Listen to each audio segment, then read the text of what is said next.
দেশ বিদেশের বাছাই করা খবর নিয়ে সর্বদাই সত্য সন্ধানী ই নিউজ ভারত। নমস্কার, ই নিউজ ভারতে আপনাদের সকলকে স্বাগত। শুরু করছি ওয়েদার আপডেট। আজ ভাইফোঁটায় ঝলমলে আকাশ, সব জেলাতেই আকাশ পরিষ্কার থাকবে, তবে সকালে হালকা কুয়াশা।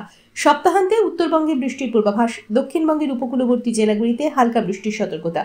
শুক্রবার দক্ষিণ চব্বিশ পরগনা জেলায় বিক্ষিপ্তভাবে হালকা বৃষ্টির পূর্বাভাস রয়েছে। শনিবার বৃষ্টি হতে পারে উত্তর চব্বিশ পরগনা, দক্ষিণ চব্বিশ পরগনা, পূর্ব মেদিনীপুর, পশ্চিম মেদিনীপুর জেলায়। রবিবার, সোমবার এই জেলাগুলির সঙ্গে ঝাড়গ্রামেও বৃষ্টির সম্ভাবনা থাকছে, তবে আগামী মঙ্গলবার বৃষ্টি বাড়তে পারে বলেই জানিয়েছে আলিপুর আবহাওয়া দপ্তর। আজ বৃহস্পতিবার আকাশ পরিষ্কার থাকবে। আজ কলকাতায় রৌদ্রোজ্জ্বল দিন। আজ কলকাতা ও তার পার্শ্ববর্তী অঞ্চলে দিনের সর্বোচ্চ তাপমাত্রা 34 ডিগ্রি সেলসিয়াস, সর্বনিম্ন 25 ডিগ্রি সেলসিয়াস। বাতাসে আপেক্ষিক আর্দ্রতার পরিমাণ 55%।